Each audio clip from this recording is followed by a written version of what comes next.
उदयपुर ग्रामीण में भाजपा कार्यालय में आयोजित बैठक में भाजपा प्रदेश अध्यक्ष सीपी जोशी शामिल हुए। उन्होंने इस बैठक में भाग लिया और जहां पर उन्होंने बैठक में भाजपा के पदाधिकारियों को आगामी चुनावों को देखते हुए और विभिन्न मुद्दों को लेकर चर्चा भी की। इस दौरान सभा को जोशी ने संबोधन भी किया और उन्होंने भाजपा कार्यकर्ताओं से बातचीत भी की। तो क्या कुछ कह रहे हैं सीपी जोशी, दिखाते हैं आपको इस वीडियो में। प्रदेश की वृहद कार्य समिति के बाद सभी जिलों में पार्टी की जिला कार्य समितियां हो रही है। उसी निमित्त आज मुझे उदयपुर देहात की जिला कार्य समिति की बैठक में आने का अवसर मिला। आने वाले कार्यक्रमों की रचना, आने वाले कार्यक्रमों को, जो हमारा गुरु पूर्णिमा का कार्यक्रम है, कारगिल विजय दिवस है, बूथ नेतृत्व का सम्मान है, मन की बात का कार्यक्रम है, ऐसे अनेक और कार्यक्रमों की योजना और पुराने कामों की समीक्षा, इसको लेकर और हमारी मंडल कार्य समितियां भी होनी है इसके बाद, तो उसको लेकर आज उदयपुर देहात की कार्य समिति थी। उसी निमित्त आज आने का अवसर मिला है। और देश में नरेंद्र मोदी जी के नेतृत्व में लगातार तीसरी बार सरकार बनी और राजस्थान में माननीय भजनलाल जी के नेतृत्व में एक ऐतिहासिक बजट, जो राजस्थान के सर्वांगीण विकास को और विकसित राजस्थान की एक आधारशिला रखने वाला बजट है। उस बजट के बाद ये कार्य समिति निश्चित रूप से पूरे जिले के कार्यकर्ता, पूरे प्रदेश के कार्यकर्ताओं में एक जोश और उत्साह भी है। और आज इसी निमित्त सभी पदाधिकारी और कार्यकर्ताओं के बीच इस बैठक में रहने का अवसर मिला। डूंगरपुर में फोकस बढ़ा रही बीजेपी पूरे प्रदेश में है और प्रत्येक जिले और शक्ति केंद्र और बूथ पर है। मैं लगातार हर कई जिलों में हमारा प्रवास रहा है। मेरे अनेक और हमारे वरिष्ठ नेताओं के प्रवास भी लगातार प्रत्येक जिलों में हैं। डूंगरपुर में स्थिति थोड़ी बीजेपी के लिए कठिन होती जा रही है। डूंगरपुर, बांसवाड़ा और ट्राइबल में अभी 84 में उपचुनाव होंगे, तो वहाँ भी आपके लिए बड़ी चुनौती है। कैसे देखा? देखिए, मैं सोचता हूँ कि कोई भी क्षेत्र हो, लोकसभा चुनाव में भी, विधानसभा चुनाव में हमने प्रचंड बहुमत के साथ स्पष्ट बहुमत की सरकार बनाई। लोकसभा चुनाव में भी 49.24% वोट भाजपा को मिला। 37 हमसे, कांग्रेस से 12% ज्यादा वोट भाजपा को मिला।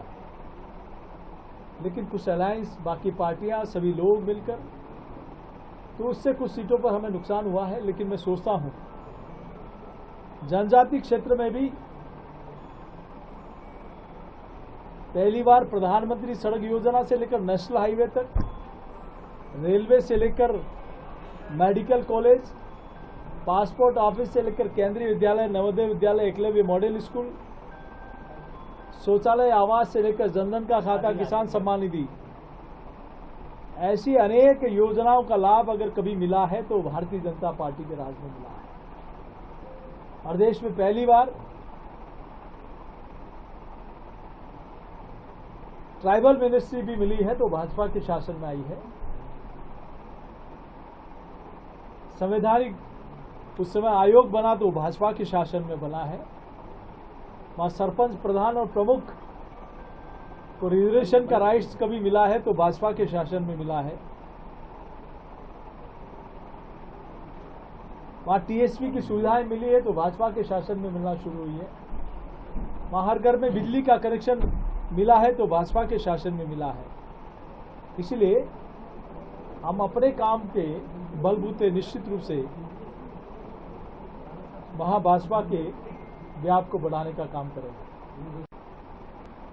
रणनीति अभी शीघ्र आपको बताएंगे। लेकिन जोशी साहब, ये तो आप मानते हैं कि जिस प्रकार से प्रदेश बनाने की मांग की गई है, क्या इससे कहीं ना कहीं कैसे नुकसान होगा या कैसे आप समझाएंगे लोगों को? देखिए, ये आज से नहीं, कई लंबे समय से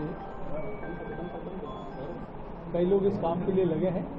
लेकिन भाजपा अपने विकास और काम के आधार पर लोगों में विश्वास हासिल करे। आदिवासी हिंदू नहीं है, एक नया तरह का ट्रेंड इस प्रकार की गतिविधियां और इस प्रकार के बयान आते हैं जब लीडर अपोजिशन हिंदू आतंकवाद की बात करता है, जब कांग्रेस के नेता राहुल गांधी कहते हैं कि हिंदू हिंसक है,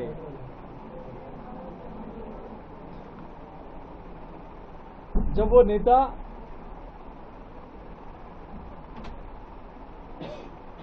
इस प्रकार के भारत विरोधी नारे लगते हैं तो उन लोगों के साथ जाकर खड़े होते हैं और भारत माता की जयघोष और वंदे मातरम के नाम पर मुंह पर टाके लग जाते हैं। तो इस प्रकार की सोच जब वहां के बड़े लोगों की होगी तो ये कहीं न कहीं हमेशा से सत्ता के लिए कांग्रेस ने और बाकी लोगों ने 1947 में 1947 में भी आप देखें तो प्रधानमंत्री की कुर्सी के लिए धर्म के आधार पर देश को बांट दिया, आधा कश्मीर दे दिया, तिब्बत दे दिया। ताशकंद समझौता, सिमलो समझौता, उसके पीछे क्या है? क्यों धारा 370 का विरोध करते आए? क्यों सिटीजन अमेंडमेंट एक्ट, नागरिकता संशोधन कानून आना चाहिए? नेहरू लियाकत हमने समझौता नहीं किया, नेहरू जी ने किया, 1952 में किया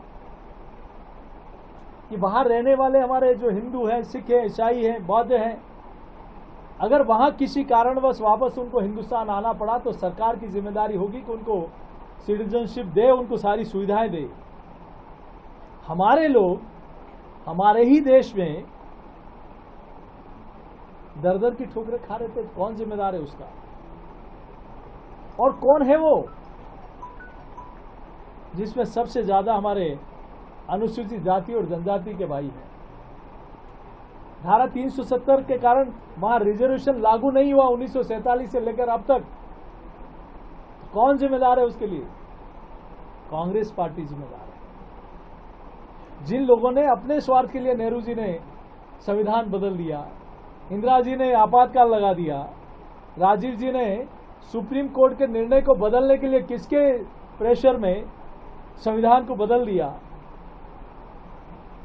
तो संविधान को तार तार करने का काम जिन लोगों ने किया, आज वो संविधान बचाने की बात कर रहे हैं। तो ऐसे में इन लोगों का अब असली चेहरा सामने आ रहा है और जनता का विश्वास आज भी अगर किसी के ऊपर है तो भारतीय जनता पार्टी और नरेंद्र मोदी जी के प्रति है। सरकार काफी तेज है, कांग्रेस आरोप लगा रही कि ओबीसी के खिलाफ है। देश में प्रधानमंत्री कौन है?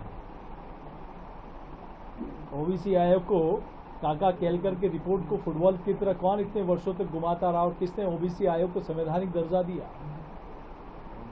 किसने मेडिकल कॉलेज और हायर एजुकेशन में पहली बार सीटें बढ़ाई और ओबीसी को किया? तो कांग्रेस इस प्रकार की जाति धर्म के आधार पर बांटने की बात करती है। अगर भाजपा ने हमेशा इस दिशा में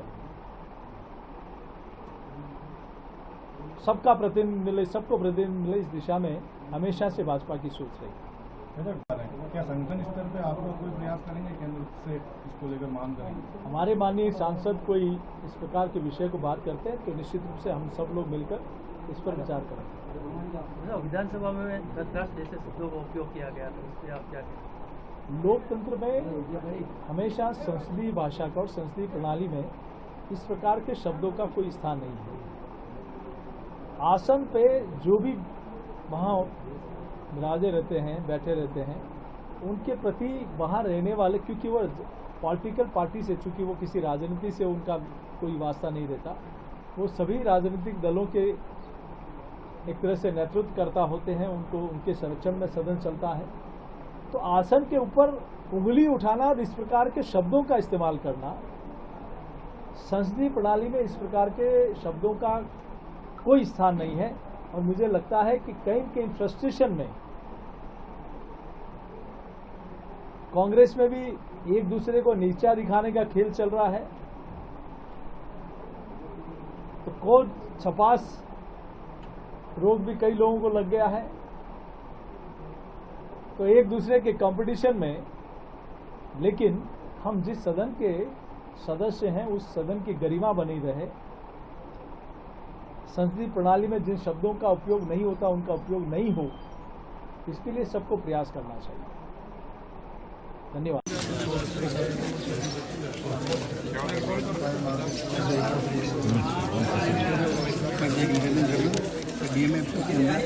पहले कांग्रेस में जिला में ज़्यादा थे, तो ये पावर लेके अब जिला